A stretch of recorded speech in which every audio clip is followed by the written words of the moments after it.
आता माझ्याकडे आमच्या नाशिकचे प्रमुख लोक आलेत, केशवराव पोरजे आलेत, जे आमचे जे महापालिकेतले शिवसेनेचे गटनेते आहेत बाहेर, आमचे नगरसेवक आलेले आहेत, योगेश भोर. नाशिकमधले खड्डे जे आहेत, या खड्ड्यांमुळे रोज लोक जखमी होत आहेत, रोज 5-25 लोक जखमी होत आहेत. अजूनही नाशिक हे मुख्यमंत्र्यांचं दत्तक शहर आहे आणि त्यांचे चंपतराय गिरीश महाजन हे आता तिकडे प्रमुख आहेत, पण अजूनही रस्त्याची कामं पूर्ण होऊ शकली नाहीत.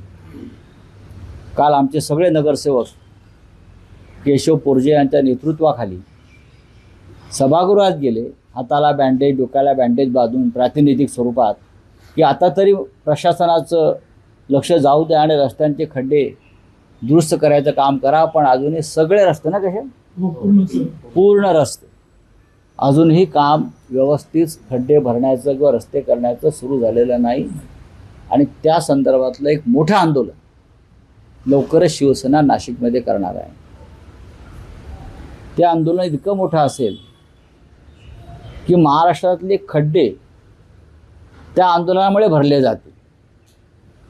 मुख्यमंत्री, या राज्याचे मुख्यमंत्री देवेंद्र फडणवीस हे नाशिकसारखं शहर दत्तक घेतात. 2दा मुख्यमंत्री झाले, अजूनही ते त्यांचंच दत्तक विधान आहे. नाशिकला जातात, हेलिकॉप्टरने उतरतात, कधी विमानानं जातात. लोकांनी कसा प्रवास करायचा? लोकांनी मरायचं, खड्ड्यात पडून जखमी व्हायचं. हजारभर लोक गंभीर स्वरूपाचे जखमी झालेले आहेत.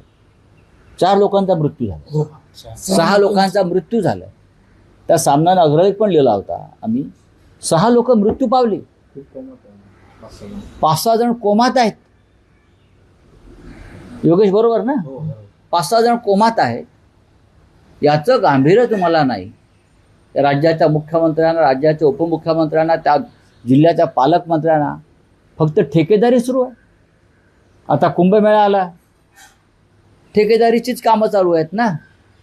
त्या साधू संतांनी खड्ड्यात पडायचं आहे का? तिकडल्या जे साधू संत, जे आखाडे येणार आहेत, शंकराचार्य येणार आहेत, त्यांना त्या तुम्ही खड्ड्यातून प्रवास करायला लावणार आहात का? हिंदुत्व खड्ड्यात घालताय का?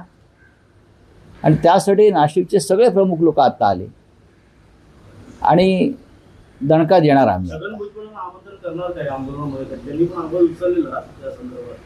हे आंदोलन सरकार विरोधी आहे, सरकारचा नाकारतेपणा विरुद्ध आहे. महापालिकेचे जे प्रशासन आहे, महापालिकेचे जे आयुक्त आहेत किंवा कुंभमेळा आयुक्त, नवीन काहीतरी एक पद निर्माण झालं आहे, आणि मुख्य म्हणजे चंपतराय भाजपचे गिरीश महाजन, हे त्यांच्या विरुद्धचं आंदोलन आहे. नाशिकची कशी लूट केली, पैचा हिशोब आम्हाला मागावा लागेल. आता कुठे गेला पैसा?